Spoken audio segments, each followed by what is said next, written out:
माझं नाव साधना आहे. माझ्या भावाचा मित्र त्यांच्या लग्नाला उपस्थित राहण्यासाठी अमेरिकेतून आला होता. तेव्हा लग्नात असलेल्या सर्व मुलींनी त्याला पसंत केले होते. पण त्याने मला पाहिले आणि मला पसंत करून माझ्याशी लग्न केले. तो मला अमेरिकेला घेऊन आला. मी खूप खुश होते. दररोज घरच्यांना फोन करायची. प्रत्येक जण माझ्या नशिबाचे कौतुक करत असे. एक दिवस माझा नवरा घरी आला. तेव्हा त्याच्या हातात एक पाकीट होते. त्या दिवशी त्याने मला खूप मारले. आणि मग काही दिवसांनीच घटस्फोट देऊन घरातून हाकलून दिले. मी काही दिवस रस्त्यांवर झोपले आणि मग एका हॉटेलमध्ये नोकरी मिळवली. एक दिवस हॉटेलच्या मालकाने मला बोलावले. तो खूप रागात होता. त्याच्या हातातही तेच पाकीट होते. मालकाला पाहून माझे होशच उडाले. तो माझ्या भावाचा मित्र होता. मला खात्री होती की माझ्या आयुष्य आता आनंदाने भरेल. विशेषतः जेव्हा ही गोष्ट ठरली की तो लग्नानंतर मला अमेरिकेला घेऊन जाईल आणि लग्नानंतर त्याने आपले वचन पूर्णही केले होते. पासपोर्ट आणि कागदपत्रे वगैरे सर्व तयार झाले होते. आणि मग तो दिवसही आला जेव्हा मी माझे आई-वडील आणि भाऊ-बहिणींना सोडून त्यांचा निरोप घेऊन फ्लाइटमध्ये बसले होते. मी माझ्या भविष्याबद्दल खूप काही विचार केला होता. एक सुंदर घर, प्रेम करणारा नवरा आणि एक शांततापूर्ण आयुष्य. पण मला माहीत नव्हते की हे स्वप्न किती लवकर एका भयानक वास्तवात बदलेल. अमेरिकेत पोहोचल्यानंतर सुरुवातीचे दिवस खूप छान गेले. दीपक रोज मला फिरायला घेऊन जायचा. मी रोज घरच्यांना फोन करायची आणि सांगायचे की मी खूप खुश आहे. सर्वजण माझ्या नशिबाचे कौतुक करायचे. एक दिवस दीपक कामावरून परतला. तेव्हा त्याच्या हातात एक पाकीट होते. तो खूप रागात होता. विनाकारणच तो मला शिव्या देऊ लागला आणि त्याने भांडण सुरू केले. जेव्हा मी त्याला कारण विचारले तेव्हा त्याने माझ्या थोबाडीत मारून मला गप्प केले. बस त्या दिवसापासूनच त्याचे वागणे बदलले होते. तो दररोज माझा मोबाईल चेक करायचा, सर्व मेसेज वाचायचा आणि मग एका दिवशी त्याने माझ्या बॅगेतून माझा पासपोर्ट काढून स्वतःच्या ताब्यात घेतला. त्या दिवशी मला एक विचित्र भीती वाटली. जणू कोणीतरी माझे पंख छाटले आहेत. माझे आनंदाने भरलेले आयुष्य एका तुरुंगात बदलून गेले होते. दीपकने मला घराबाहेर पडण्यास मनाई केली होती आणि जर मला कधी जायचे असले तरी तो माझ्यासोबत यायचा. तो मला कोणाशीही बोलू देत नसे. घरातही मी एकटीच राहायची. त्याने मला कोणालाही भेटण्याची परवानगी दिली नव्हती. कोणत्याही मित्राशी किंवा नातेवाईकांशी बोलण्याची परवानगी नव्हती. माझ्या आई-वडिलांशीही माझे बोलणे खूप कमी व्हायचे. त्याने मला सर्व बाजूंनी एकटे पाडले होते. शारीरिक अत्याचाराची सुरुवातही हळू झाली होती. सुरुवातीला त्याने मला थप्पड मारली. मग धक्के मारायला सुरुवात केली आणि मग आता हे सर्व त्याचा नित्यक्रम बनला होता. मी आतल्या आत तुटत होते. माझा आत्मा दुखावला जात होता. पण मी हार मानली नव्हती. मी स्वतःला वचन दिले होते की मी जिवंत राहीन. मी अन्यायासमोर झुकणार नाही. प्रत्येक जखम, प्रत्येक अश्रू मला आणखी मजबूत बनवत होता. मी आरशात बघायची आणि स्वतःला सांगायची की साधना, तू हार मानणार नाहीस. तू जिवंत राहशील. दररोज रात्री मी लपून रडायची. माझे गेलेले सुंदर दिवस आठवायची. जेव्हा मी स्वतंत्र होते, माझे निर्णय स्वतः घ्यायची. आता माझ्या आयुष्यातील प्रत्येक क्षण दीपकच्या दयेवर अवलंबून होता.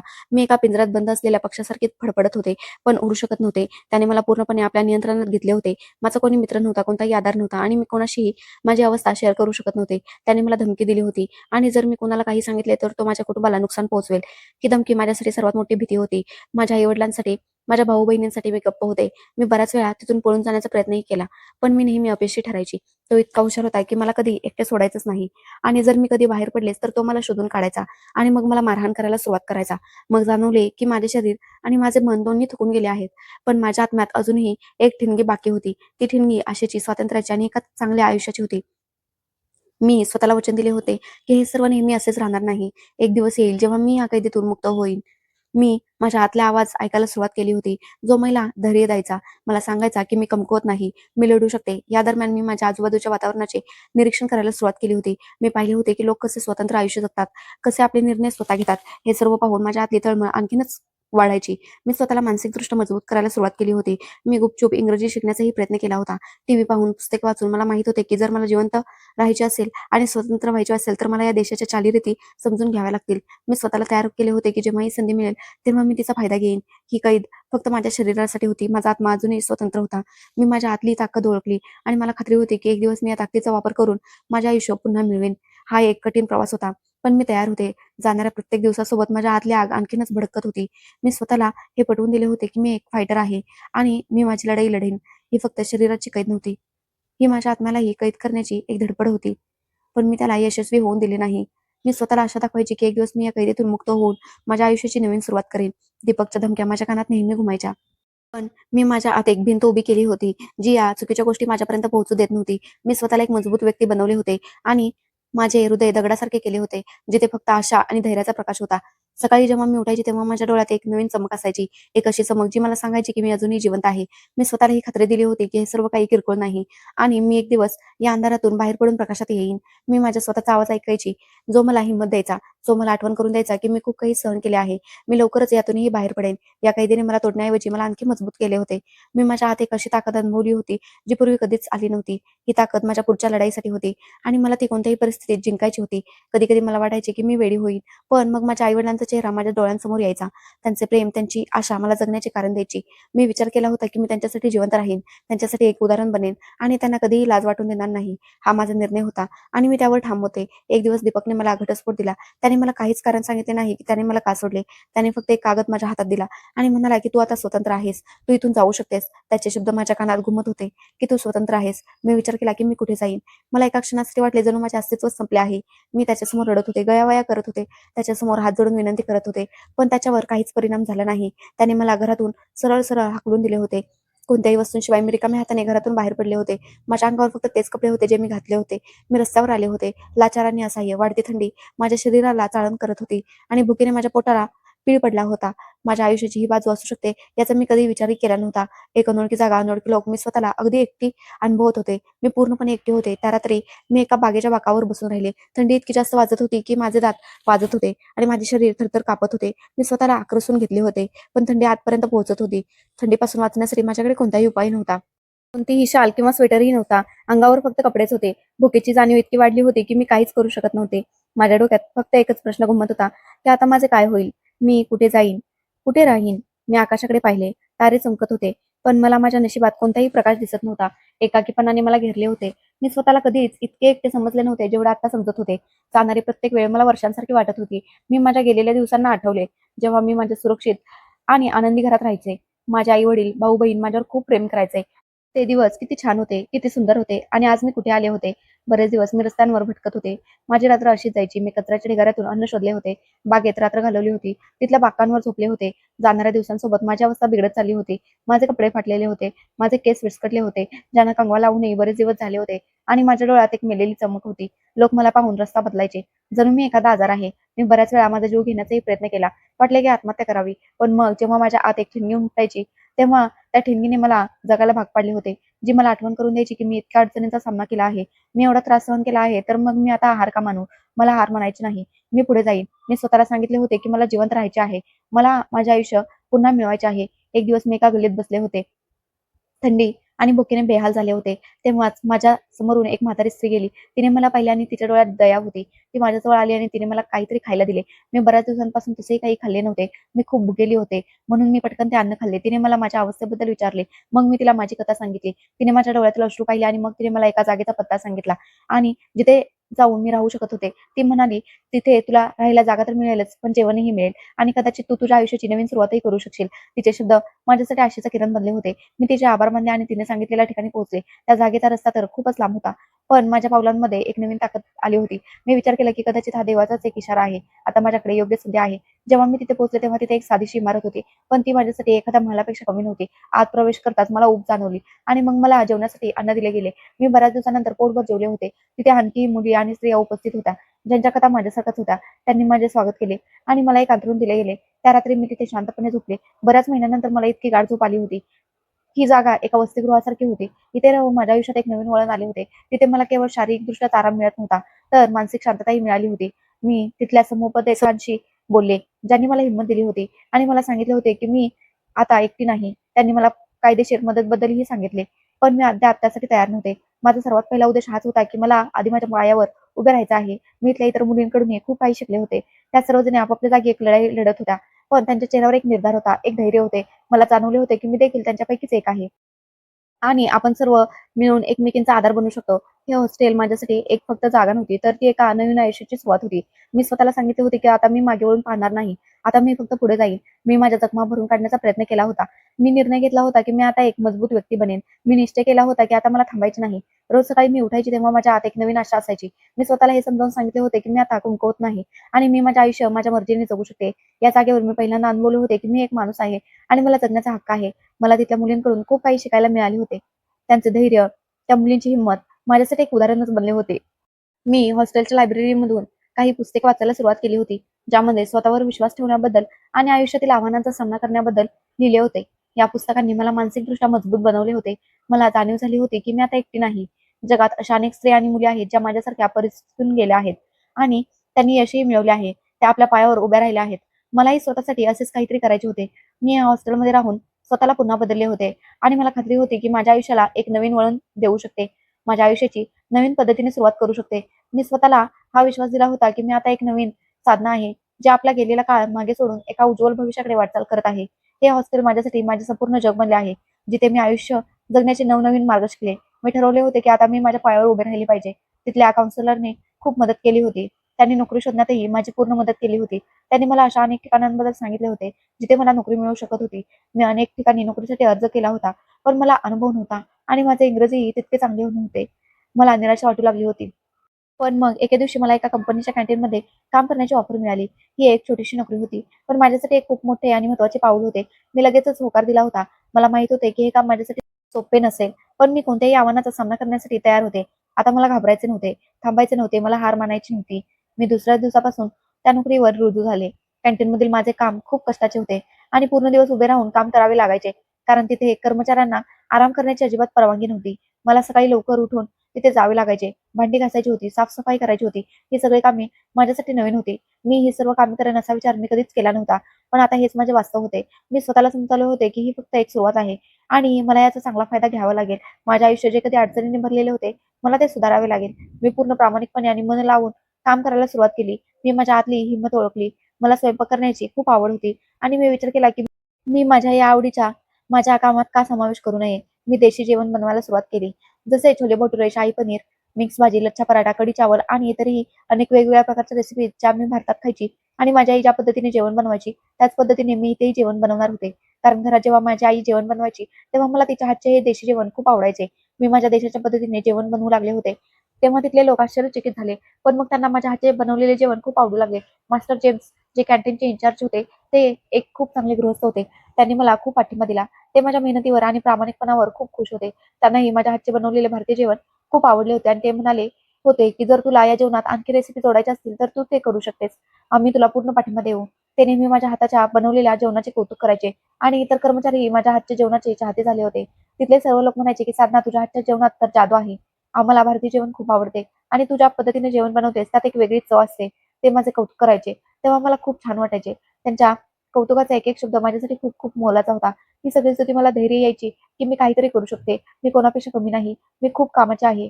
माझ्या छोट्याशा कॅन्टीनच्या नोकरीने मला एक ओळख दिली होती. लोक मला इंडियन जेवण बनवणारी साधना या नावाने ओळखू लागले होते. हे सर्व माझ्यासाठी एका खूप मोठ्या आनंदाची जाणीव होती की लोक माझ्या मेहनतीला दाद देत आहेत. माझ्या आयुष्यातील थोडीशी अडचण दूर होऊ लागली होती. मी हॉस्टेल सोडून एका छोट्याशा खोलीत राहायला सुरुवात केली होती, जी भाड्याची खोली होती. मी माझ्या कमाईतून माझ्या गरजा पूर्ण करायची आणि काही पैसे वाचवायचे सुद्धा. मला आता बरे वाटायला लागले होते. मी खूप खुश होते कारण आता मी एकटी नव्हते. माझ्याकडे काम होते आणि माझ्या आजूबाजूला चांगले लोक होते. पण मनात एक भीती अजूनही होती. माझा नवरा दीपक, त्याच्या आठवणी, त्याने दिलेल्या जखमा मला कधी-कधी अस्वस्थ करायच्या. रात्री मला झोप लागायची नाही. त्याच्या अत्याचाराचे दृश्य माझ्या डोळ्यांसमोर फिरायचे. मी स्वतःला समजावले होते की आता तो माझ्या गेलेल्या काळाचा भाग आहे. त्याने मला सोडले आहे. तर मग आता मला त्याच्यापासून घाबरण्याची गरज नाही. आता जेव्हा माझा त्याच्याशी कोणताही संबंध नाही, तर मग मी त्याच्याबद्दल का विचार करत आहे? का त्याला घाबरत आहे? मला तर फक्त पुढे जायचे आहे. मी माझ्या कॅन्टीनमधील लोकांशी बोलायची, त्यांचे बोलणे ऐकायचे आणि स्वतःही बोलण्याचा प्रयत्न करायची. तिथे वेगवेगळ्या प्रकारचे लोक यायचे. मी काही पुस्तके वाचायलाही सुरुवात केली होती. मी त्या लोकांची भाषा समजून घेण्याचा प्रयत्न करायची. जेवढे जमेल तेवढे माझ्या ग्राहकांना चांगली सर्व्हिस देण्याचा प्रयत्न करायची. मी इंग्रजी शिकण्याचा पूर्णपणे प्रयत्न करत होते, जेणेकरून माझा शब्दसंग्रह चांगला होऊ शकेल. मला माहित होते की जर मला या देशात प्रगती करायची असेल, तर मला माझ्या भाषेत परिपूर्ण व्हावं लागेल. मी स्वतःला एक नवीन ध्येय दिले होते आणि हे ध्येय साध्य करण्यासाठी मी पूर्णपणे सज्ज झाले होते. कॅन्टीनची नोकरी माझ्यासाठी फक्त एक जबाबदारी किंवा नोकरी नव्हती, तर माझ्यासाठी एक नवीन सुरुवात होती. एका अशा पाऊलाची ज्याने मला माझ्या आयुष्याची दोरी स्वतःच्या हातात घेण्याची संधी दिली होती. मला जाणवले होते की मी आता कमकुवत नाही. मी एक मजबूत आणि ताकदवार मुलगी बनली आहे, जी आपली स्वप्ने पूर्ण करण्यासाठी कोणत्याही संकटाचा सामना करू शकते. रोज सकाळी मी उठायची, तेव्हा माझ्या आत एक नवीन उत्साह, नवीन इच्छा आणि एक नवीन आकांक्षा असायची. मी स्वतःला हे समजावून सांगितले होते की आता मी एक स्वतंत्र व्यक्ती आहे. आता कोणीही मला आपल्या कैदेत ठेवू शकत नाही आणि मला माझे आयुष्य माझ्या मर्जीने जगण्याचा पूर्ण अधिकार आहे. मी स्वतःला हे समजावले होते की मी आता कोणत्याही दयेवर जगणार नाही. मी स्वतःसाठी पुरेशी आहे. किंबहुना मी माझे नसीब स्वतः लिहू शकते. कॅन्टीनच्या कामाने मला फक्त आर्थिकदृष्ट्याच मजबूत केले नव्हते, तर मला लोकांशी जोडण्याची संधीही दिली होती. मला जाणवले होते की छोटे-छोटे यश मला आणखी मोठ्या मजलांकडे घेऊन जात आहे. माझ्या हृदयात एक नवीन आशा निर्माण झाली होती आणि मी माझ्या भविष्याबद्दल खूप जास्त विचार करू लागले होते. मला स्वतःला हे जाणवून द्यायचे होते की मी आता एक नवीन साधना आहे, जी आपल्या जुन्या काळाला मागे सोडून पुढे गेली आहे आणि एका नवीन भविष्याकडे वाटचाल करत आहे. मी स्वतःला आणखी चांगले बनवण्यासाठी ऑनलाईन कोर्सेसही सुरू केले होते. विशेषतः कम्प्युटर आणि कम्युनिकेशन स्किल्सबद्दल मला माहित होते. हे कौशल्य मला पुढे जाण्यास मदत करू शकत होते. मी दररोज काहीतरी नवीन शिकण्याचा प्रयत्न करायचे, जेणेकरून मी स्वतःला भविष्यातील यशासाठी आणखी तयार करू शकेन, निखारू शकेन. माझ्या आत एक जिद्द निर्माण झाली होती आणि मी स्वतःला एक यशस्वी व्यक्ती म्हणून पाहू शकत होते. कॅन्टीनमध्ये काम करताना मला बरेच महिने उलटून गेले होते. माझे आयुष्य एका ठराविक दिनक्रमावर आले होते. सकाळी लवकर उठणे, खोलीची साफसफाई करणे, स्वतःसाठी नाश्ता बनवणे, तयार होऊन कामावर जाणे आणि मग परत येऊन थोडा वेळ आराम करणे. त्यानंतर रात्रीचे जेवण बनवणे. मी स्वतःला या दिनक्रमात चांगल्या प्रकारे सामावून घेतले होते आणि मला यात एक समाधान वाटायचे. मी माझ्या कामात परिपूर्ण झाले होते आणि मी बनवलेले पदार्थ कंपनीच्या कर्मचारी आणि ग्राहकांना खूप जास्त आवडायचे. मास्टर जेम्स यांचाही माझ्यावर पूर्ण विश्वास होता आणि ते नेहमी मला नवीन पदार्थ बनवण्याची परवानगी द्यायचे, कारण माझ्यामुळेच त्यांचे कॅन्टीन चालू लागले होते. अमेरिकेतही असे अनेक लोक होते जे भारतातून येऊन राहत होते, ज्यांना भारतीय जेवण खूप आवडायचे आणि काही अमेरिकन लोकांनाही भारतीय जेवण खाण्याची आवड होती. त्यांना या छोट्याशा कॅन्टीनमध्ये त्यांच्या आवडीचे जेवण मिळत होते. माझ्या आयुष्यात एक स्थैर्य आले होते आणि मी भूतकाळातील हृदयावरील जखमा भरून काढण्याचा प्रयत्न करत होते. एक दिवस जेव्हा मी कॅन्टीनमध्ये रोजच्या सारखे काम करत होते, तेव्हा मी पाहिले की एक नवीन व्यक्ती कॅन्टीनमध्ये आला होता. तो खूपच देखणा आणि शिकलेला माणूस वाटत होता किंवा मग एखाद्या मोठ्या कंपनीचा मालक, कोणीतरी खूप प्रसिद्ध व्यक्ती. त्याच्या चालण्यात एक वेगळ्या प्रकारचा आत्मविश्वास होता आणि त्याच्या डोळ्यात सखोलता होती. तो सरळ मास्टर जेम्स यांच्याकडे आला आणि त्यांच्याशी बोलू लागला. मास्टर जेम्स यांनी त्याला मास्टर स्मिथ या नावाने हाक मारली आणि मला नंतर कळले की ते कंपनीचे मालक होते. त्यांच्या उपस्थितीने मला अस्वस्थ केले होते. मी त्यांना पहिल्यांदाच पाहिले होते, पण मला वाटले जणू मी त्यांना आधीपासून ओळखते. मास्टर स्मिथ नेहमी कॅन्टीनमध्ये येऊ लागले होते. ते कधी एकटे यायचे तर कधी आपल्यासोबत इतर लोकांनाही घेऊन यायचे. कदाचित त्यांच्या ऑफिसचे लोक असतील. मी नोटीस केले होते की ते माझ्याकडे वारंवार पाहत असत. त्यांची नजर माझ्यावर पडायची आणि मला एक विचित्रशी घबराट जाणवायची. ते काही म्हणायचे तर नाही, बस दुरूनच पाहत राहायचे. मला त्यांच्या नजरेत एक अजब जाणीव वाटायची, जसे ते मला ओळखण्याचा प्रयत्न करत आहेत. मी विचार केला की ते कदाचित माझ्या भारतीय जेवणामुळे माझ्याकडे पाहत असतील किंवा मग मी भारतीय असल्यामुळे माझ्याकडे पाहत असतील. कारण अमेरिकन्स आणि भारतीयांमध्ये कोणताही माणूस सहज फरक ओळखू शकतो. पण त्यांच्या नजरेत आणखी काहीतरी होते, काहीतरी असे जे मला त्रास देत होते. माझ्या हृदयात एक शंका निर्माण होऊ लागली होती. मला वाटायचे की कुठे ते माझा नवरा दीपकला तर ओळखत नाहीत ना? काय ते त्याच्या सांगण्यावरून तर माझ्याकडे पाहत नाहीत ना?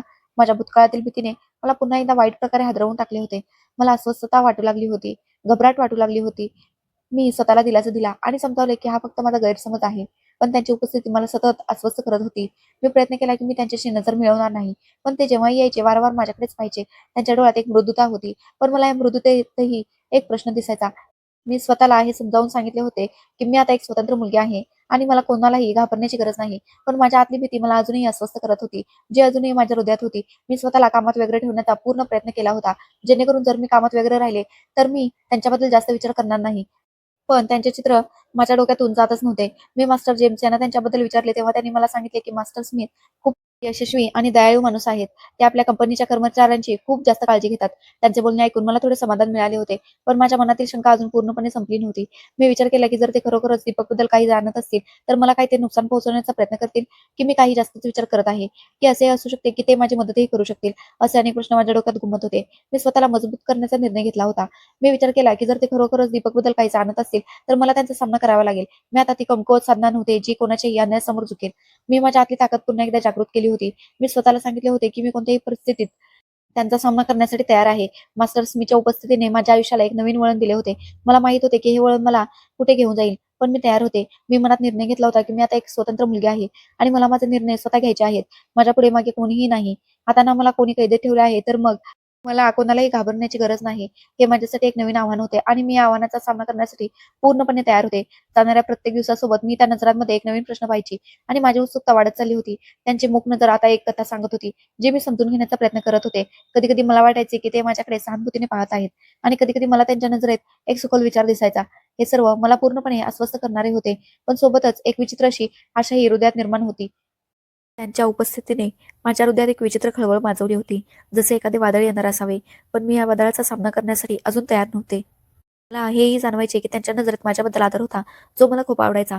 मी त्याच्या प्रत्येक कृतीकडे लक्ष देण्यास सुरुवात केली होती आणि मला वाटले की त्यांचा उद्देश मला फक्त नुकसान पोहोचवणे नाही, तर दुसरे काहीतरी आहे.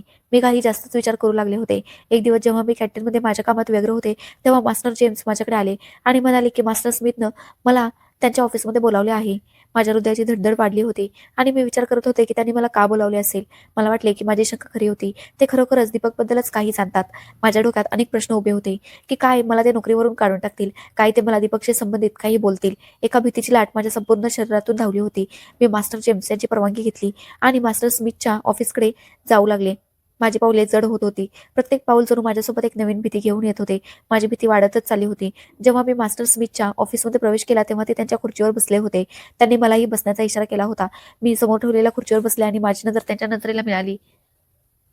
त्यांच्या डोळ्यात एक विचित्र चमक होती जी मला समजत नव्हती. ते हसत म्हणाले की साधना, मला तुझ्याशी काही बोलायचं आहे. मी मान हलवली आणि माझ्या हृदयाची धडधड वाढली. मग त्यांनी तेच म्हटले ज्याबद्दल मी आधीच विचार करून आले होते. त्यांनी सांगितले की मी दीपकचा जुना मित्र आहे. हे शब्द ऐकून मला एक जोराचा धक्का बसला. मी लगेचच विचार करू लागले की हा माझ्या आयुष्यातील सर्वात वाईट दिवस आहे.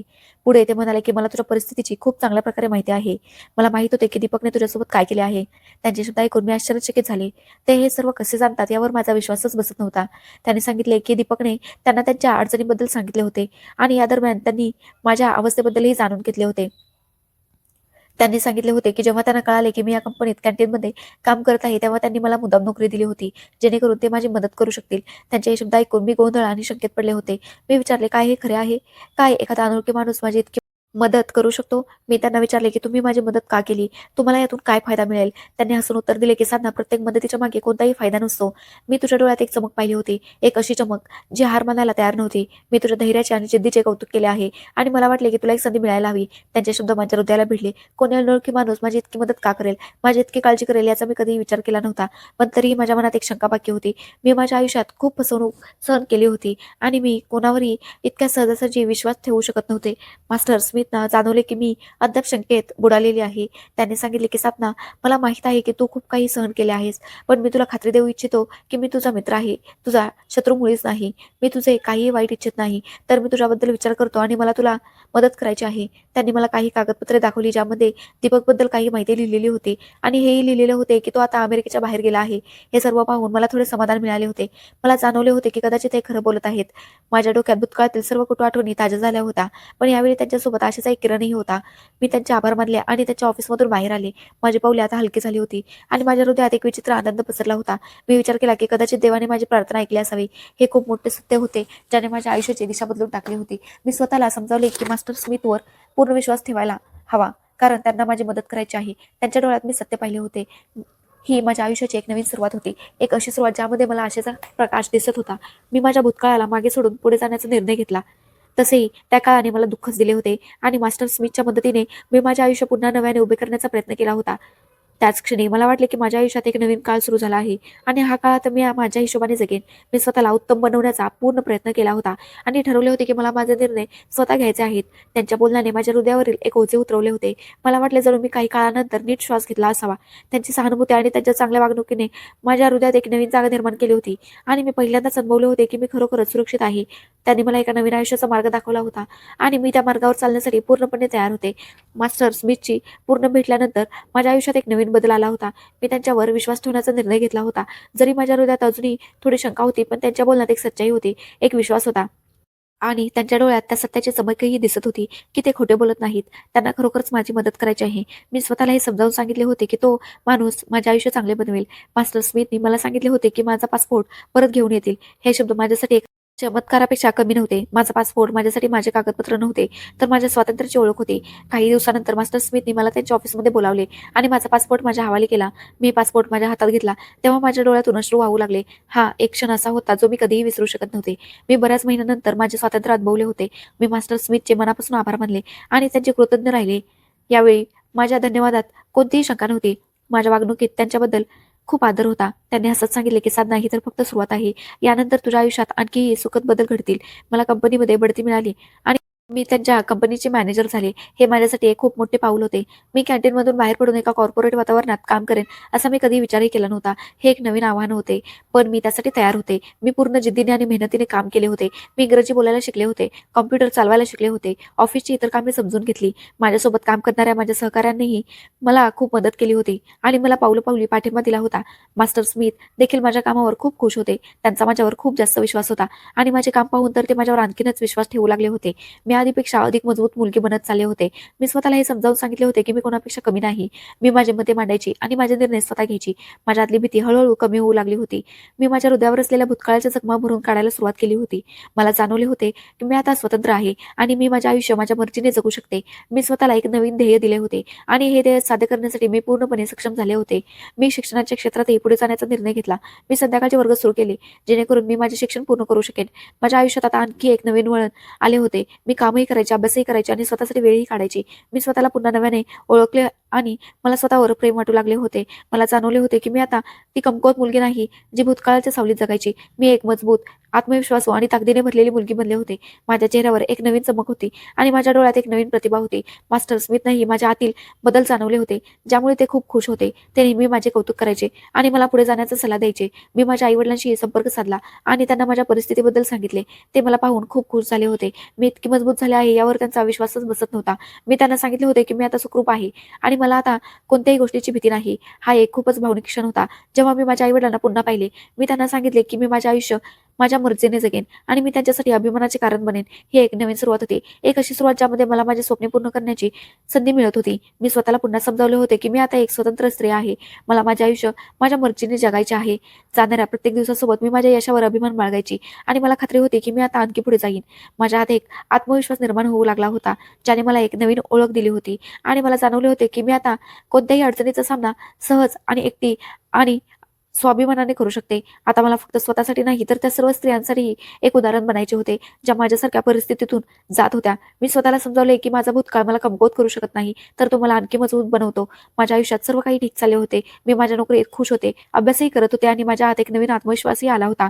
मास्टर स्मिथ आणि माझ्यामध्ये एक खास नाते निर्माण झाले होते. ते माझ्यासाठी केवळ एक बॉस नव्हते, तर एक चांगले मित्रही बनले होते आणि एक सहानुभूतीशील व्यक्ती होते. ते नेहमी माझी मदत करायचे आणि पावलोपावली मला पाठिंबा द्यायचे. मला जाणवले होते की त्यांची उपस्थिती माझ्या आयुष्यात खूप महत्त्व ठेवते. त्यांच्याशी बोलताना मला एक प्रकारची शांतता मिळायची. एक दिवस मास्टर स्मिथनी मला त्यांच्या ऑफिसमध्ये बोलावले. मी विचार केला की कदाचित त्या ऑफिसच्या कोणत्यातरी कामासाठी मला बोलावले असेल, त्यासाठी माझ्याशी बोलायचे असेल. पण जेव्हा मी तिथे पोहोचले तेव्हा त्यांच्या चेहऱ्यावर एक विचित्र अशी अस्वस्थता होती. त्यांनी एक दीर्घ श्वास घेतला होता. म्हणाले की "साधना, मला तुला काही सांगायचे आहे." मी त्यांच्याकडे पाहिले आणि मला वाटले की जणू ते काहीतरी खूप महत्त्वाची गोष्ट सांगणार आहेत. ते म्हणाले की "मी तुझ्यावर प्रेम करतो." त्यांचे शब्द ऐकून मला एक जोराचा धक्का बसला. ते माझ्याशी असे बोलतील याचा मी कधी विचारही केला नव्हता. मी खूप घाबरले आणि गोंधळात पडले. माझ्या डोक्यात अनेक प्रश्न निर्माण झाले की काय हे खरं होतं जे मी ऐकत होते? काय ते खरोखरच माझ्यावर प्रेम करतात? मी त्यांना म्हणाले की "मास्टर स्मिथ, मी आधीच खूप काही सहन केले आहे. मी कोणत्याही गोष्टीवर सहजासहजी विश्वास ठेवू शकत नाही. आणि सर्वात मोठी गोष्ट ही आहे की कदाचित स्वतःला तुमच्या योग्य समजतही नाही. कुठे तुम्ही आणि कुठे मी. तुमच्यात आणि माझ्यात जमीन आसमानाचा फरक आहे." ते म्हणाले की "नाही, मी खरं सांगतोय. मी खरोखरच तुझ्यावर प्रेम करतो." मी त्यांच्याकडे लक्ष देऊन पाहिले आणि म्हणाले की "बरं तर, मग या गोष्टीची काय हमी आहे की तुम्ही माझ्यावर आयुष्यभर राहाल?" कारण जेव्हा मी इथे आले होते तेव्हा दीपकनेही मला खूप वचने दिली होती. पण इथे आणल्यावर त्याने माझ्यासोबत काय केले? मला सोडले, मला एकटे पाडले, मला बेसहारा केले. आता जेव्हा मी या टप्प्यावर पोहोचले आहे, तेव्हा मी पुन्हा स्वतःला उद्ध्वस्त होताना पाहू शकत नाही. त्यांनी माझे बोलणे लक्षपूर्वक ऐकले आणि म्हणाले की "साधना, मला माहीत आहे की तू खूप काही सहन केले आहेस. पण मी तुला खात्री देतो की माझे प्रेम फक्त तुझ्यासाठी आहे आणि मी तुला कधीही फसवणार नाही. मी तुझे आयुष्य आनंदाने भरेन आणि जर तुला माझ्या प्रेमावर विश्वास नसेल आणि तुला वाटत असेल की ज्याप्रमाणे दीपकने तुला उद्ध्वस्त केले, मी देखील त्याचप्रमाणे तुला उद्ध्वस्त करेन, तर मी तुझ्यासाठी काही करू इच्छितो." ते पुढे म्हणाले की "माझ्या खात्यात जितकी रक्कम आहे, त्यापैकी अर्धी रक्कम मी तुझ्या नावावर करतो आणि माझी जेवढी संपत्ती आहे, त्याची अर्धी संपत्ती देखील मी तुझ्या नावावर करतो. मी उद्याच कायदेशीर कारवाई करून तसे करेन. मग तर तुला कधी वाटले की तुझी फसवणूक करत आहे, तर तू कधीही उद्ध्वस्त होऊ शकणार नाहीस. तसे तर मी तुला कधीच फसवणार नाही. पण तुझ्या समाधानासाठी आणि तुझा विश्वास जिंकण्यासाठी हे खूप गरजेचे आहे की मी माझी अर्धी संपत्ती आणि अर्धा बँक बॅलन्स तुझ्या नावावर करेन." मी त्यांचे बोलणे ऐकून आश्चर्यचकित झाले. पण हृदयात आनंद आणि विश्वास होता की चला, ते पूर्णपणे माझी साथ निभावण्यासाठी तयार आहेत. त्यांच्या डोळ्यात माझ्यासाठी प्रेम होते, जे मला जिंकून घेत होते. मी माझ्या भूतकाळातील जखमा आठवल्या आणि माझ्या हृदयातून फसवणुकीची भीती आता संपली होती. त्यांच्या बोलण्यात एक सच्चाई होती, जी मला त्यांच्यावर विश्वास ठेवायला भाग पडत होती. मास्टर स्मिथच्या प्रेमाकडे पाहताना मी स्वतःला दिलासा दिला आणि समजावले की प्रत्येक माणूस सारखा नसतो आणि मला माझे आयुष्य पुढे नेण्यासाठी एक संधी दिली पाहिजे. मला जाणवले की मास्टर स्मिथचे प्रेम मला एक नवीन आयुष्य देऊ शकते. अखेर मी मास्टर स्मिथचे प्रेम स्वीकारण्याचा निर्णय घेतला. मी त्यांच्या ऑफिसमध्ये गेले आणि त्यांना सांगितले की मी देखील त्यांच्यावर प्रेम करते. त्यांच्या चेहऱ्यावर आनंदाची लाट पसरली. त्यांची संपत्ती, त्यांची मालमत्ता आणि पैसा माझ्यासाठी काहीच अर्थ ठेवत नव्हता. पण प्रत्येक माणसाने आपल्या वाईट काळाची तयारी करून ठेवली पाहिजे. मास्टर स्मिथने त्यांच्या वचनाप्रमाणे त्यांचा अर्धा बँक बॅलन्स आणि त्यांची अर्धी संपत्ती माझ्या नावावर केली. मला वाटले जणू माझ्या आयुष्याची नवीन सुरुवातच झाली आहे. सर्वात आधी त्यांनी कायदेशीर प्रक्रिया पूर्ण करून माझ्या नावावर ते सर्व काही केले, ज्याचे त्यांनी मला वचन दिले होते. त्यानंतर आम्ही दोघांनी त्यांच्या पद्धतीने लग्न केले. आमचे लग्न एका साध्या पद्धतीने झाले, ज्यामध्ये आमचे काही जवळचे मित्र उपस्थित होते. हा माझ्या आयुष्यातील सर्वात सुंदर दिवस होता. मला पुन्हा एवढा आनंद मिळेल असा मी कधीही विचार केला नव्हता. लग्नानंतर माझे आयुष्य पूर्णपणे बदलून गेले होते. स्मिथ एक खूप प्रेम करणारे आणि काळजी घेणारे पती सिद्ध झाले. त्यांनी मला सर्वतोपरी पाठिंबा दिला आणि मला कधीही माझ्या भूतकाळाची आठवण येऊ दिली नाही. मी त्यांच्या एका खूप सुंदर घरात राहत होते. मी त्यांच्या घराला माझ्या हाताने पुन्हा सजवले होते. मला एक पूर्णपणे आनंदी आयुष्य मिळाले होते. मी स्वतःला एक नवीन ध्येय दिले होते आणि मी ध्येय साध्य करण्यासाठी पूर्णपणे सक्षम झाले होते. ही एक नवीन सुरुवात होती, ज्यामध्ये मला माझे स्वप्ने पूर्ण करण्याची संधी मिळत होती. जाणाऱ्या प्रत्येक दिवसासोबत माझे प्रेम आणि आनंद वाढत चालला होता आणि मला खात्री होती की आयुष्यात आता नेहमी असंच राहील. स्मितच्या प्रेमाने माझ्या जखमांवर मलम लावले होते. मी दीपकला पूर्णपणे विसरले होते आणि त्यासारख्या माणसाची कधी आठवणही काढायची माझी इच्छा नव्हती. स्मितने मला एक नवीन ओळख दिली होती. मला जाणवले होते की मी आता पूर्णपणे बदलले आहे. माझ्या आयुष्यातील प्रत्येक क्षण आनंदाने भरलेला आहे. त्यांची साथ प्रत्येक दिवशी एक नवीन आशा घेऊन येते आणि मला खात्री होती की आमच्या आयुष्याचा प्रवास आता फक्त आनंदाने भरलेला असेल. त्यांच्या उपस्थितीने मला एक शांती दिली होती, जी मी पूर्वी कधीही अनुभवली नव्हती. मला वाटले की मी माझ्या आयुष्यातील सर्वात उत्तम निर्णय घेतला आहे. लग्नानंतर स्मित माझ्या आयुष्यात एक नवीन उद्देश घेऊन आले होते. मी माझ्या आयुष्यात जे काही सहन केले होते, मला वाटायचे की इतर कोणत्याही स्त्रीला या दुःखातून जाऊ लागू नये. मी स्मितकडे माझी इच्छा व्यक्त केली की मला घरगुती हिंसाचार सहन करणाऱ्या मुलींची मदत करायची आहे.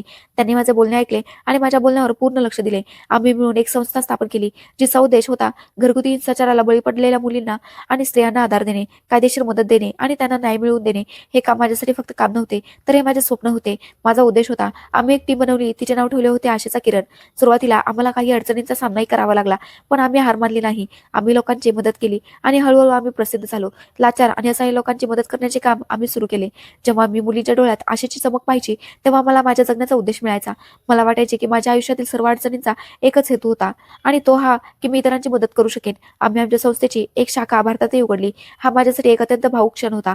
मी माझ्या देशात माझ्या बहिणीची मदत करण्याचे जे स्वप्न पाहिले होते, ते आता पूर्ण होत होते. भारतातही आमच्या संस्थेने खूप चांगले काम केले. आम्ही अत्याचाराला बळी पडलेल्या अनेक मुलींना अत्याचारातून मुक्त केले आणि त्यांना एक नवीन जीवन दिले. मी नेहमी भारतात जात असते आणि तिथल्या मुली आणि स्त्रियांना भेटते. त्यांच्या कथा ऐकून मला आणखीनच ध्येय मिळते आणि मला खात्री वाटते की आम्ही योग्य मार्गावर आहोत.